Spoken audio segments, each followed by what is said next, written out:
ఈరోజు సూర్యాపేట జిల్లా కేంద్రంలో కాంగ్రెస్ పార్టీ ఆధ్వర్యంలో బీజేపీ కేంద్ర ప్రభుత్వం మీద చట్టసభ అయినటువంటి పార్లమెంటులో అమిత్ షా అంబేద్కర్ గారి మీద చేసినటువంటి వ్యతిరేకమైన ఈ యొక్క వ్యాఖ్యల పట్ల నిరసన వ్యక్తం చేస్తూ ఈ కార్యక్రమం నిర్వహించడం జరిగింది.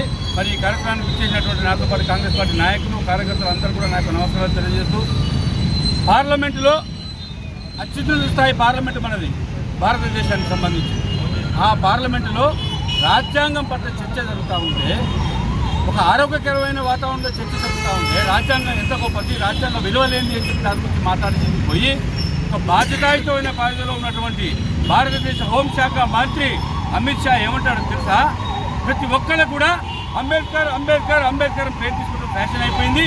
ఆ పేరు అంబేద్కర్ అని ఉచ్చరించడం ఇన్నిసార్లు ఉచ్చరించే బదులు ఒక్కసారి భగవన్ నామస్మరణ చేస్తే మీకు పుణ్యలోకం దక్కుతుంది కదా అని చెప్పి ఇంత అవహేళనగా, ఇంత అవమానకరంగా అంబేద్కర్ను నిండు పార్లమెంటు సాక్షిగా అవమానించేటట్టుగా ఆయన ప్రవర్తించినాడే, ఆయన ప్రసంగం ఉన్నదే.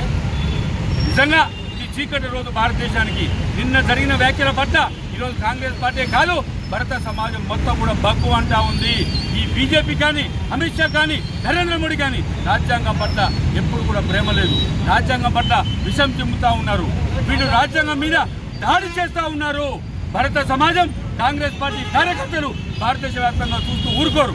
మా నాయకురాలు సోనియా గాంధీ గారు, రాహుల్ గాంధీ గారు, ప్రియాంక గాంధీ గారు అందరూ కలిసి కూడా ఈరోజు పార్లమెంటును నిలదీసి ఏంటిది, ఏమి జరుగుతూ ఉంది, రాజ్యాంగ పరంగా కావాల్సిన చట్ట అన్ని హక్కులను మీరు అనుభవిస్తారు, మంత్రులవుతారు, అధికారంలోకి వస్తారు, ఈ రాజ్యాంగం ప్రకారం మీరుంటారు. కానీ ఆ యొక్క రాజ్యాంగాన్ని రచించిన అంబేద్కర్ను తులనాటట్టు మాట్లాడతారా?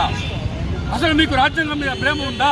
భారతదేశం మీద ప్రేమ ఉందా? ప్రజాస్వామ్యం మీద ప్రేమ ఉందా అని చెప్పి సందర్భంగా అడుగుతూ ఉన్నాం. మేము హెచ్చరిస్తూ ఉన్నాం కాంగ్రెస్ పార్టీగా, నరేంద్ర మోడీ, అమిత్ షా, మీరు భారత సమాజానికి, పార్లమెంటుకు బేసిరస్గా క్షమాపణ చెప్పాలి. అంతవరకు కాంగ్రెస్ పార్టీ ఈ యొక్క ఉద్యమం ఆపదు. మా నిరసన తెలియజేస్తూనే ఉంటాం. ఈరోజు కాంగ్రెస్ పార్టీనే కాదు, దేశంలో ఉన్న, సమాజంలో ఉన్న అన్ని రకాల పార్టీలన్నీ కూడా ఒత్తాసు పక్తా ఉన్నాయి మా యొక్క నిరసనకు. నిజంగా పార్లమెంటు మీద కాదు, ఈ యొక్క ప్రజాస్వామ్యం మీద కాదు, రాజ్యాంగం మీద దాడి ఇది. దీన్ని ఎదుర్కొంటాం. ఏ విధంగా ఎదుర్కొన్నా మాకు తెలుసు. కాంగ్రెస్ పార్టీ కార్యకర్తలను కూడా ప్రతినబున్నారు. మీరు క్షమాపణ చెప్పేదాకా మేము వదిలేదు లేదు అని చెప్పి సందర్భంగా తెలియజేస్తూ, కాంగ్రెస్ పార్టీ భారత సమాజం మొత్తం కూడా ఏకతాటిపై ఈ విషయంలో ఉన్నదని తెలియజేస్తూ ఉంటా ఉన్నాను. Thank you.